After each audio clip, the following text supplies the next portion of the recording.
Hey there, Jim Rohn here. If you've ever been with someone who just shuts down during emotional conflict or intense moments of closeness, goes cold, silent, maybe even disappears, you're not alone. You're probably dealing with an avoidant attachment style. And when they stonewall you, it's one of the most painful things to experience because it leaves you confused, anxious, and asking, what did I do wrong? Why won't they just talk to me? But what if I told you that underneath that silence, they're actually hoping you'll do something very specific, something that isn't chasing, something that isn't fixing, something that could change the entire dynamic between you. In this video, I'm going to reveal exactly what avoidant partners secretly want from you when they stonewall, even if they don't know how to ask for it. We'll break down what stonewalling really means from a psychological point of view, why it's not always about indifference, and how to respond in a way that keeps your self-respect and opens the door to real emotional connection. We'll also talk about the biggest mistakes people make when they're met with stonewalling and how to shift from reaction to secure response. Because here's the truth, real love doesn't chase down emotional shutdown. It creates safety without self-abandoning. If you've ever felt stuck in that painful silence, wondering how to break through without breaking yourself, this video is for you. Before we dive in, make sure you subscribe to the channel and tap the bell so you don't miss any of my weekly content on emotional clarity, secure relationships, and powerful healing insights. Let's talk about what avoidants really want without saying a word. Let's start with something that feels confusing when you're on the receiving end, stonewalling. It's that moment when your partner completely shuts down, no eye contact, no emotional engagement, just silence. You're trying to talk, to connect, to work through something real, and they retreat. Maybe they walk away. Maybe they sit there and stare at the floor. Maybe they vanish for hours or days, and you're left wondering, why won't they talk to me? Do they even care? Here's what you need to know for many people, especially those with dismissive, avoidant attachment styles. Stonewalling isn't about not caring. It's about emotional overwhelm. It's a form of self-protection. For them, silence becomes a safety strategy. It's not healthy. It's not fair to you, but it's how they cope when their nervous system goes into shutdown mode. Avoidants often learned early in life that emotional expression was either ignored, punished, or unsafe. So they developed a way to survive by turning inward, suppressing emotions, and controlling their environment by withdrawing. When conflict arises or emotional intimacy becomes intense, they don't know how to regulate it in real time. They shut down because staying engaged feels like drowning. And here's where it gets tricky. Stonewalling looks cold, but it's usually driven by fear. Fear of saying the wrong thing, fear of being blamed, fear of losing control, or fear of needing someone too much. Avoidants are incredibly sensitive underneath the surface, but they've learned to bury that sensitivity beneath layers of emotional armor. So what you're seeing in that shutdown isn't always detachment. It's a nervous system that's saying, this feels unsafe and I don't know how to stay present. This doesn't excuse the behavior. You still deserve communication repair and mutual emotional effort. But understanding that stonewalling is more about emotional overload than emotional absence helps you step back, ground yourself, and make decisions that protect your peace without falling into the trap of chasing them or blaming yourself. In the next section, we'll explore what avoidants actually hope you'll do when they go silent, and how your response can shift the entire dynamic if it's grounded in calm boundaries and secure energy. Stay with me. This is where it gets powerful. To really understand why avoidants stonewall and why they sometimes pull away. Right when things are getting good, you have to look deeper at what's underneath the shutdown. That brings us to what we call the core wound. For most avoidantly attached individuals, that wound was formed in childhood in environments where vulnerability wasn't met with warmth or safety, but with unpredictability, criticism, or neglect. So they learned early and unconsciously that depending on others could cost them their stability. This wound isn't about disliking closeness. In fact, many avoidants do want love. They crave connection, but at the same time, closeness feels like danger. Why? Because being emotionally close means opening themselves up, and they've learned that when you open up, you risk losing your sense of control, your space, and sometimes yourself. Their core fear isn't that they'll be alone. It's that if they aren't alone, they'll be consumed, swallowed, pulled into something that overwhelms their sense of independence and autonomy. So when relationships begin to deepen, when you start talking about future plans, meeting family, or merging your lives in practical ways, it can feel less like a step forward and more like a silent alarm going off in their nervous system. For someone with an avoidant style, love doesn't naturally feel like safety. It feels like pressure. And that's why so many avoidants retreat at the very moments where others expect them to lean in. It's not that they don't care. It's that caring and staying present while caring is terrifying to a part of them that's still stuck in survival mode. So imagine this, you say, I'd love for you to come to dinner with my family next week, and instead of responding with excitement, they get quiet, distracted, or even irritable. You might take it personally. Why don't they want to be part of my life? But to them, that dinner isn't just a social event. It's a symbolic escalation of intimacy. And somewhere in their mind, the message becomes, if I go deeper, I lose more of myself.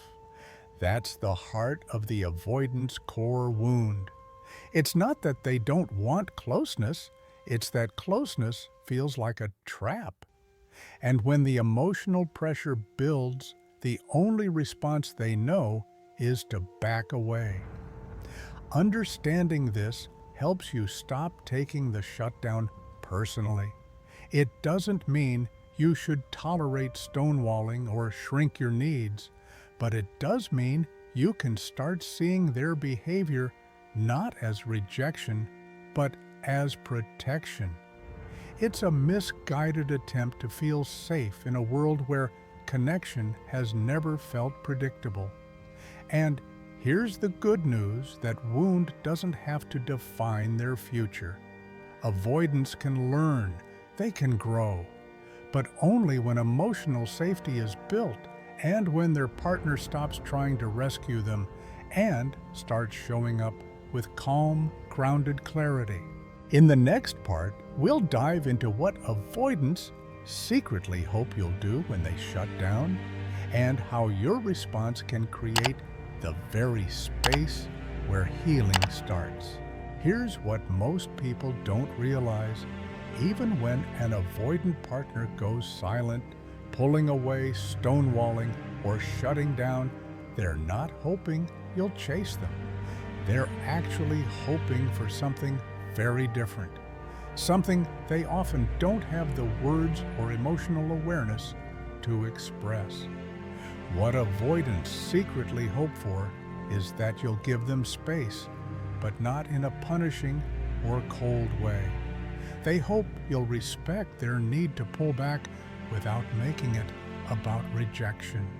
That's the nuance, because while they may be physically distant, emotionally overwhelmed, or avoidant in their reactions, deep down they still want connection.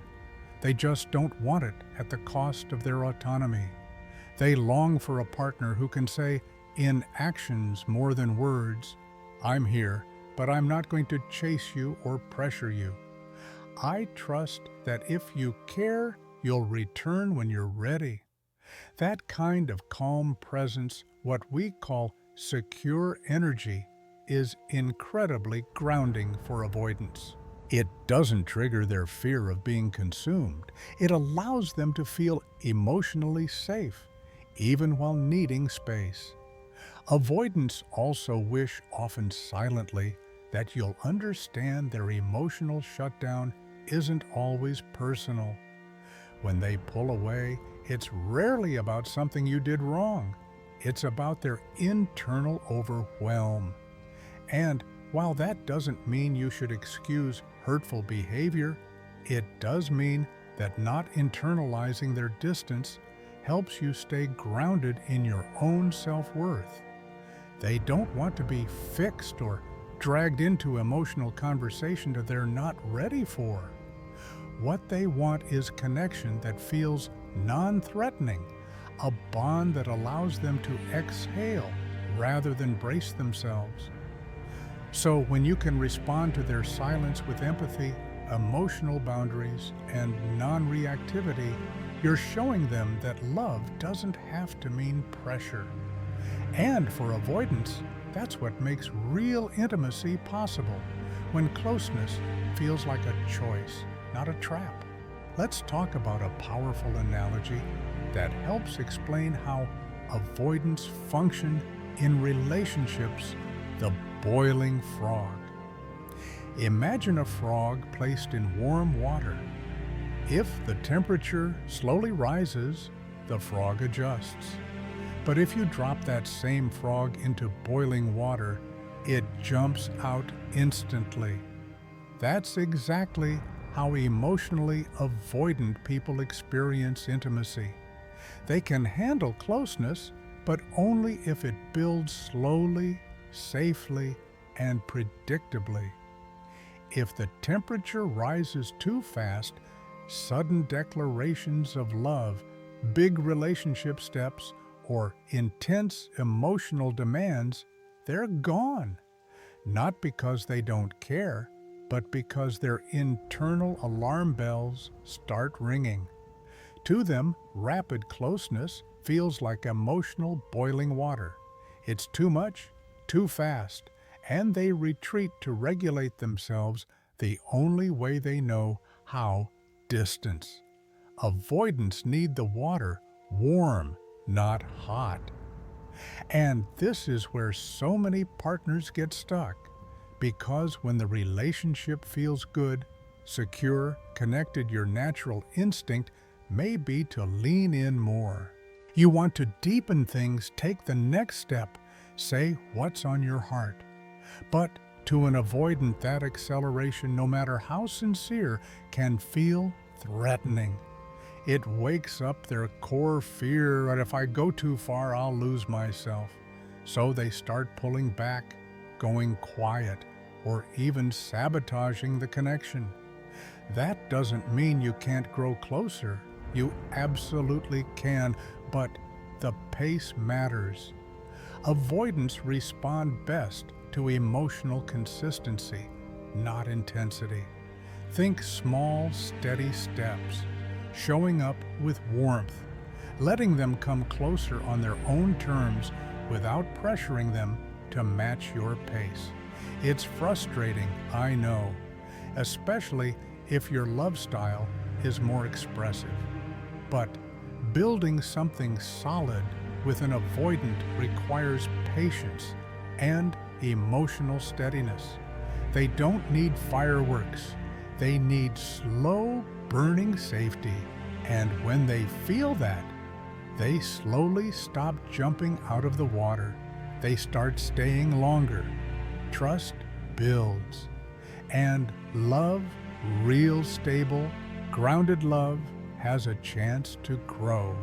Not by forcing closeness, but by allowing it to unfold over time. So how do you actually respond securely when an avoidant partner stonewalls or pulls away? How do you stay grounded instead of slipping into anxious chasing or cold withdrawal? This is where tools like tactical empathy, a concept popularized by former FBI hostage negotiator Chris Voss, can make a huge difference. Don't worry, we're not negotiating a hostage situation, but in many ways, emotional shutdowns can feel just as high stakes when you care deeply about someone who's gone emotionally quiet. Tactical empathy is about understanding the internal experience of the other person and reflecting it back without judgment. It means acknowledging what's probably happening for them beneath the silence, fear, overwhelm, emotional disorientation without making it about your own rejection. It's a way of saying, I see you even in your shutdown, and that recognition creates emotional safety, which avoidants rarely feel in moments of intimacy. Let's say your avoidant partner has gone cold during a conflict. Instead of reacting with frustration or trying to force a resolution, a secure response might sound like, I get the sense this conversation is feeling heavy or overwhelming right now. If you need space, that's okay, but I'd like to come back to this when we're both ready. Notice how that doesn't abandon your needs, it just gives space while maintaining connection. This is where emotional labeling comes in, when you calmly reflect what they might be feeling like. This seems like a lot right now, or I can tell this conversation feels intense. It helps them feel seen without being pressured, and that softens their internal resistance. It signals, I'm not here to corner you, I'm here to understand. Also, key, don't demand immediate emotional connection. That only makes the walls go higher. Avoidants respond to low-pressure consistency. When they feel that you're not emotionally chasing them, but also not disappearing in anger, they slowly begin to trust the relationship as a safe emotional space. And, most importantly, don't abandon yourself in the process. Secure responses aren't about tolerating neglect or going silent to match their shutdown. They're about showing up with emotional steadiness, holding space without collapsing into it. This approach can sound like, I want us to talk about this, but I also want to give you the space you seem to need. Let me know when you're ready. I'm open, but I won't chase. That's clarity, that's strength, and it often draws avoidance back, not because you forced them, but because you gave them what they needed: space, safety, and presence without pressure. When you model secure behavior, you shift the emotional tone of the relationship. You're not playing games or managing them. You're just staying grounded in yourself. And that is the most attractive disarming energy you can bring into any emotionally complex dynamic. Let's talk about something most people struggle with when dealing with an avoidant partner. How much space is too much? It's a hard question because every situation is different. But there's a helpful tool you can use called the space formula. It's not a rigid rule book, but it gives you a grounded way to decide how long to give space without abandoning yourself in the process. Start with S severity of the stonewalling. If your partner completely shuts down, no texts, no communication, no acknowledgement, it likely requires a longer pause. But if they're still somewhat responsive, just emotionally distant, you might only need to step back briefly. The more intense the stonewalling, the longer the reset may need to be for both of you. Next is P past patterns. How has this person handled emotional tension before? Do they usually bounce back after a few days, or do they disappear for weeks? Use their history as a guide, but also reflect on whether their pattern feels emotionally sustainable for you. Then there's A, avoidant comfort level. Some avoidants can't tolerate emotional intensity and need slower pacing, while others are more self-aware and can engage quicker if space is respected. Knowing their capacity helps you adjust without overextending. C. Communication effort matters too. Are they making any effort to stay lightly connected, or are you met with total silence? If they're checking in even sporadically, that may be a sign they still care but are overwhelmed. If it's total ghosting, you need to protect your peace. Finally, E, emotional environment. What was happening before the shutdown? Were emotions running high? Was there conflict or just deep closeness? The more emotionally charged the context, the more time and emotional regulation both of you may need before reconnection can happen safely.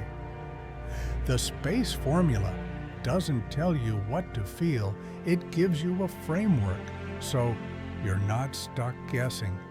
It helps you respond with self-respect and clarity even when the silence feels like too much. If you've ever been on the receiving end of stonewalling, you know how painful and confusing it can feel. You're reaching out, trying to connect, and the person you care about is suddenly gone, emotionally, mentally, or even physically. But here's the deeper truth. Avoidants don't shut down because they don't care. They shut down because they do care, and they've never learned how to stay present when closeness feels overwhelming. Throughout this video, we've explored what stonewalling really means, what avoidants are secretly hoping for in those moments, and how you can respond in a secure, emotionally intelligent way. We looked at their core wound, the fear of losing independence, and why slow, steady emotional safety, not pressure, is what creates true connection. We talked about using tools like tactical empathy to de-escalate emotional tension, the boiling frog analogy to understand their pace, and the space formula to help you decide when to lean in and when to step back. Here's the heart of it all. True connection isn't something you can force. It's something you create moment by moment through empathy, boundaries, and your own self-respect. When you model secure responses, you show the avoidant that love doesn't have to mean pressure or loss. It can mean presence. It can mean patience, And most importantly, it can mean you loving yourself enough not to abandon your emotional needs in the process. Thank you so much for watching. If this video helped you better understand your avoidant partner or even yourself, I hope you'll subscribe to the channel for more weekly insights on attachment, emotional healing, and secure relationship dynamics. And I'd love to hear from you. Drop a comment below and let me know. Have you experienced avoidant stonewalling? How did you respond, and what have you learned from it? Your story might just be the thing someone else needs to hear today. Until next time, stay steady, stay kind to yourself, and remember, secure love is possible, but it starts with how you show up for you.